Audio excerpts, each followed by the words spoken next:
Everyone, Radhe Radhe. सभी viewers को राधे राधे, जय श्री कृष्णा। आज मैं अपने यूट्यूब चैनल रूबी भारती के माध्यम से तीज का व्रत बिहार की महिलाएं अपनी पति की लंबी आयु के लिए व्रत रखती है, उसी वीडियो के माध्यम से आपको दिखलाती हूँ। यदि मेरा वीडियो पसंद आए तो आप लोग लाइक और सब्सक्राइब कीजिएगा। धन्यवाद। प्लीज़। राधे राधे।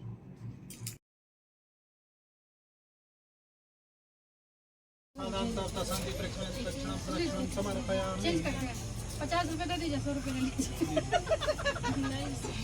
ला सरकार दुकान ठीक है चल रहा है।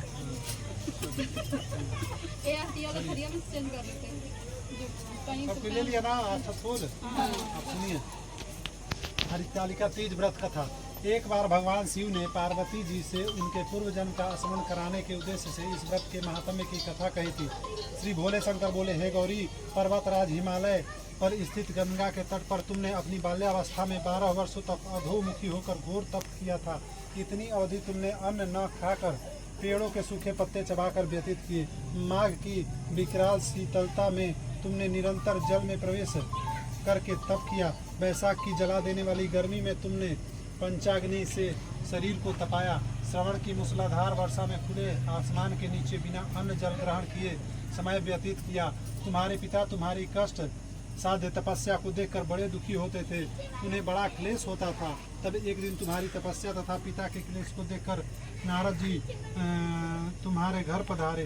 तुम्हारे पिता ने हृदय से अतिथि सत्कार करके उनको आने का कारण पूछा। नारद जी ने कहा, गिरिराज, मैं भगवान विष्णु के भेजने पर यहाँ उपस्थित हुआ हूँ। आपकी कन्या ने बड़ा कठोर तप किया है, उससे प्रसन्न होकर वे आपकी सुपुत्री से विवाह करना चाहते हैं। इस संदर्भ में आपकी राय जानना चाहता हूँ। नारद जी की बात सुनकर गिरिराज गदगद हो उठे।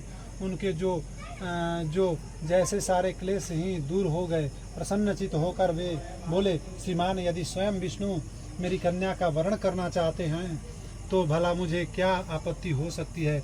वे तो साक्षात ब्रह्म है। हे महर्षि, यह तो हर पिता की इच्छा होती है कि उसकी पुत्री सुख संपदा से युक्त पति के घर की लक्ष्मी बने।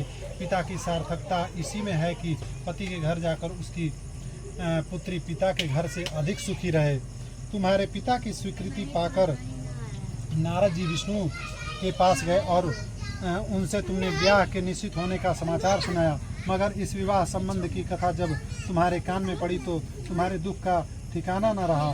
तुम्हारी एक सखी ने तुम्हारी इस मानसिक दशा को समझ लिया और उसने तुमसे उस विक्षिप्तता का कारण जानना चाहा। तब तुमने बताया, मैंने सच्चे हृदय से भगवान शिव शंकर का वरण किया है, किंतु मेरे पिता ने मेरा विवाह विष्णु जी से निश्चित कर दिया।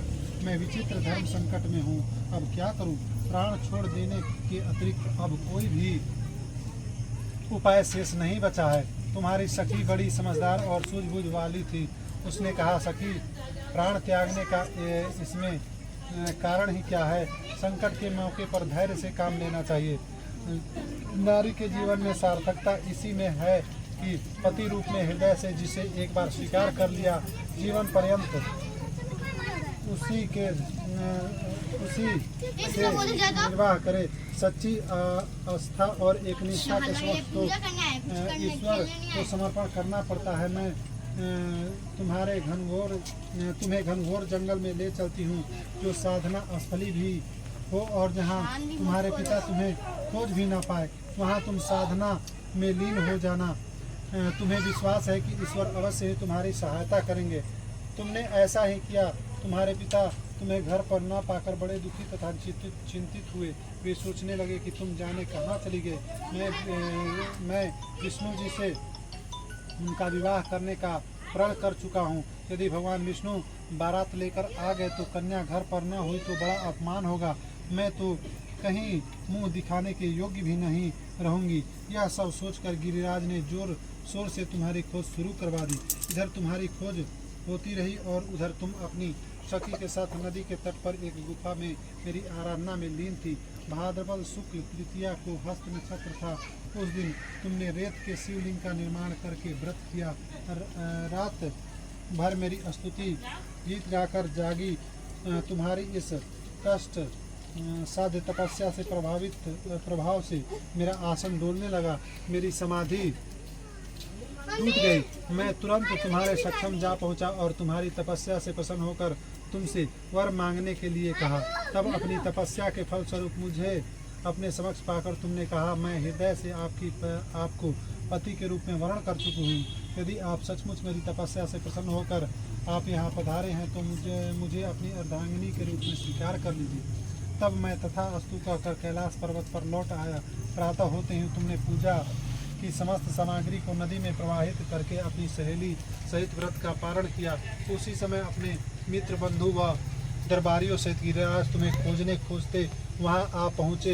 यहाँ तुम्हारी इस कष्ट साध्य तपस्या का कारण तथा उद्देश्य पूछा। उस समय तुम्हारी दशा को देखकर गिरिराज अत्यधिक दुखी हुए और पीड़ा के कारण उनकी आंखों में आंसू उमड़ गए थे।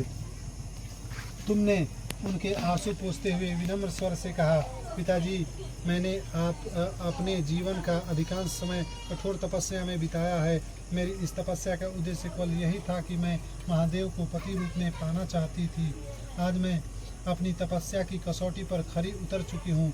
आप क्योंकि विष्णु जी से मेरा विवाह करने का निर्णय ले चुके थे, इसलिए मैं अपने आराध्य की खोज में घर छोड़कर चली आई।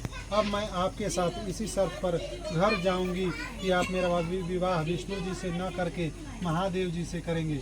गिरिराज मान गए और तुम्हें घर ले गए। कुछ समय के पश्चात शास्त्रोक्त विधि से विधान पूर्वक उन्होंने हम दोनों का विवाह सूत्र में बांध दिया। हे पार्वती, भाद्रपद शुक्ल पक्ष तृतीया को तुमने मेरी आराधना करके जो व्रत किया था, उसी के फलस्वरूप मेरा तुमसे विवाह हो सका। इसका महत्व यह है कि मैं इस व्रत को करने वाली कुंवारियों को मनवांछित फल देता हूँ।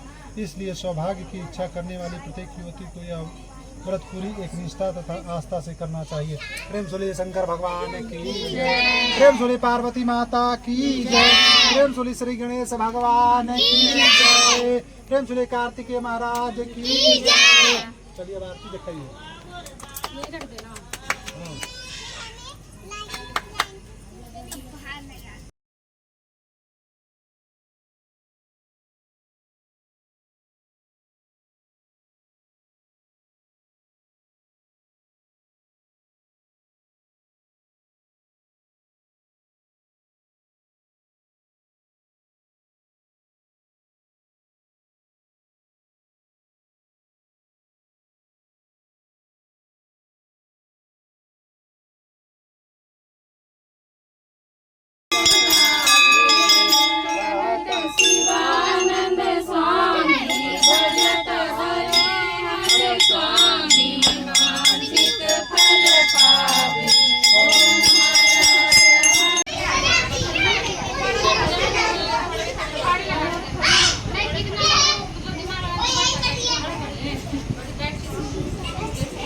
क्या